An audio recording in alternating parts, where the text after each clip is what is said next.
Welcome to Warhammer Warscroll Review. In this video, we'll be taking a look at the Khorne Demon unit, Bloodletters. Warscroll Review. Bloodletters have been requested quite a few times, so here they are. One of the most iconic demons from Warhammer Fantasy battles, the Bloodletters have been around for quite a while. Let's see how they stack up in Age of Sigmar. Bloodletters have a 5-inch move, making them average for a battle line infantry. 1 wound and a 5-up save enforces that averageness. Being a demon, we shouldn't be surprised that they have a bravery of 10. Bloodletters are obviously Khorne Dameons, so their melee weapon is going to be their main draw. The Hellblade has but 1 attack, that hits on 4s but it wounds on 3s with Ren 1. For battle line, that is slightly above average. It's nice having that Ren there. Bloodletters come with a handful of abilities to increase their effectiveness. Starting with Decapitating Blow, the Bloodletters do a mortal wound on a hit roll of 6+, pumping up their efficiency quite a bit. What's even better is that at 20 models or more, the Murderous Tide special roll triggers, and the Bloodletters add +1 to hit rolls. Whew! So a unit of 20 or more Bloodletters are dealing mortal wounds on 5s and hitting on 3s. Not so average anymore. Like other demons, if the Bloodletters are within range of a Khorne Demon hero, they activate the Locust special rule. For Bloodletters, this means that they get reroll hit rolls of 1, which is awesome for increasing the chances of mortal wounds, but also mitigates their accuracy. The unit can have a champion for an extra attack, and a musician to force the enemy to reroll battle shock tests of 1 when within 6 inches. The Standard Bearer has 2 options for icons, the Blood-Soaked Banner and the Gore-Drenched Icon. Aren't those kind of the same thing? Anyway, the Blood-Soaked Banner adds to the unit's charge rolls for each hero it slays. An incredible augment, but will not trigger as much as you hope. The Gore-Drenched Icon offers a more interesting enhancement. When the unit rolls a 1 for Battle Shock, reality blinks, and D6 Bloodletters are added to the unit. Anyone who plays against demons knows this rule and hates it. I think the Gore-Drenched Icon is much better, but you can take both, so just do that. As mentioned, Bloodletters are battle line.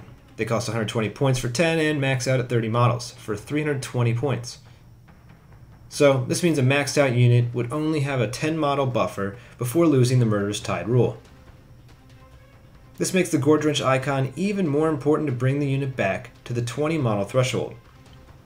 Unless you're just taking the bare minimum of 10, springing for 30 is almost always going to be a better decision than getting 20. For 80 points more, you have a maxed out unit that will keep the Murderous Tide rule activated longer. And to that effect, I'd also recommend at least 2 units of 30. Bloodletters are an excellent battle line that will provide as a screen that can hit back or even act as an offensive unit in their own right.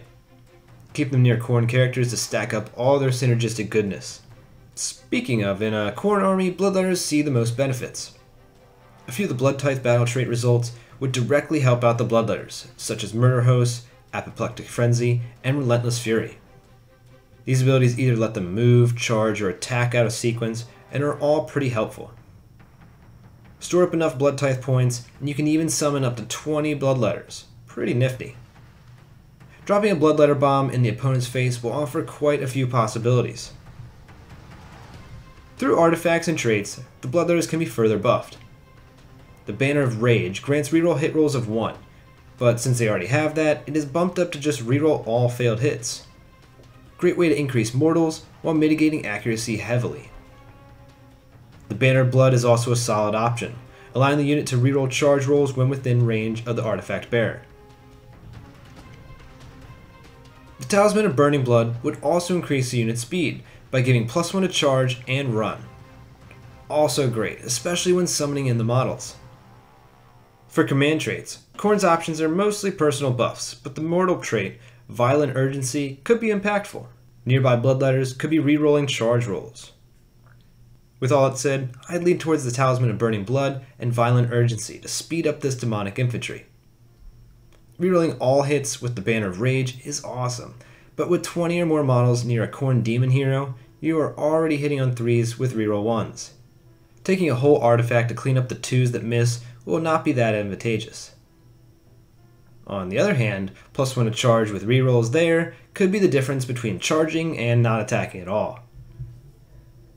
Khorne Prayers are another place for Bloodletters to see an increase in effectiveness. Bronze Flesh adds 1 to save rolls for a cool 4-up save. But then there's Killing Frenzy, giving the unit another +1 to hit. This means mortal wounds on a 4-up to hit, and they just hit on 2s. In this case, you really don't need to worry about rerolling failed hits, as 1s are the only ones you'll be failing. It does seem that GW is shying away from abilities that trigger on 6+, so if this gets nerfed in the future, don't be too surprised, but for now, 20 or more Bloodletters with Killing Frenzy are absolutely disgusting. Moving on to unit synergies, we will have to mention Bloodsecrator. If you played against Khorne, you've probably seen 1 or 2 of these fellas. Their innate ability adds an attack to nearby Khorne units, making those 30 Bloodletters mentioned previously doubly effective. Ugh. To increase their attacks another +1, keep them near a unit of Wrathmongers. The unit's ability affects all models, friend or foe, so be careful with positioning. They have to be close enough to affect the models in combat, but also far enough away that they aren't giving the benefit to the opponent. Archaon will likely be mentioned in every Chaos Warscroll review, because he just has so many special abilities that affect Chaos units. The Crown of Domination could lower the Battle Shock roll of a 3 to a 1 on a nearby Bloodletter unit, making Reality Blink much easier than before. The Bloodstoker would also give an extreme benefit without spending a command point. Its ability, Whip to Fury, adds 3 to run or charge rolls for a unit and allows them to reroll wounds. There aren't too many Khorne units that affect wound rolls, so this is a welcome bonus. With command abilities, there is another way though, using Mazaral the Butcher. Its command ability would also allow the Bloodletters to reroll wound rolls of 1, but it's probably easier to just have the Bloodstoker do it. Next up is the Bloodthirster of Unfettered Rage, whose command ability would increase the Bloodletters' pile-in range to 6 inches. Being as they are on 32mm bases, that extra pile-in will be pretty important to increasing their damage output. Similarly, the Exalted Greater Demon of Khorne would have the same effect on the pile-ins, but it also allows them to do so within 6 inches of the enemy, whereas the Bloodthirster of Unfettered Rage forces the Bloodletters to be within 3 inches. But the Wrath of Khorne Bloodthirster probably adds the biggest bonus. This demon's command ability would allow the Bloodletters to run and charge, and be +1 on both rolls. This ability drastically increases how fast the Bloodletters charge. This will be giving the Bloodletters an average threat range of 17 inches, but paired with that the double, the Bloodletters will be moving more like 20 inches.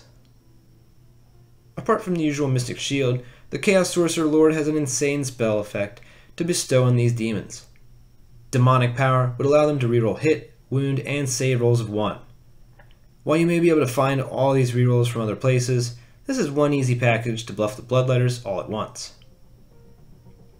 If all those weren't enough, Bloodletters fit into a few Warscroll battalions as well. The main one to mention is the Murder Host. 1 Bloodletter hero and 3 to 8 Khorne units, including Bloodletters. After setup is complete, you can move the Bloodletters and hero 2d6 inches, giving them quite an extra boost to their movement.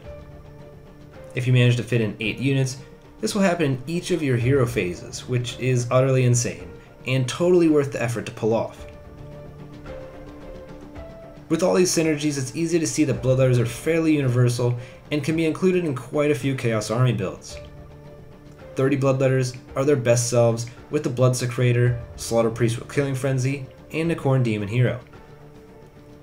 Add in a Bloodstoker, Talisman of Burning Blood, and or the Wrath of Khorne Bloodthirster for extra speed. That would make this unit hit on 2s with rerolls, 4s dealing mortal wounds. Plus, they'll be moving 12 plus 3d6 inches through all those movement buffs, and don't forget the Murder Host to get the extra move after setup, or max the battalion out to make them move lightning fast. Bloodletters are pretty common in the tournament scene at the moment due to their insane ability to pump out mortal wounds. When facing the demons, taking out the Bloodsecrator is probably first priority, unless you can just wipe out the Bloodletters. Remember, without Bronze Flesh and Mystic Shield, they really can't take much of a hit. Taking out their +1 to hits are also pivotal, meaning killing the Slaughter Priest with Killing Frenzy and taking them down below 20 models.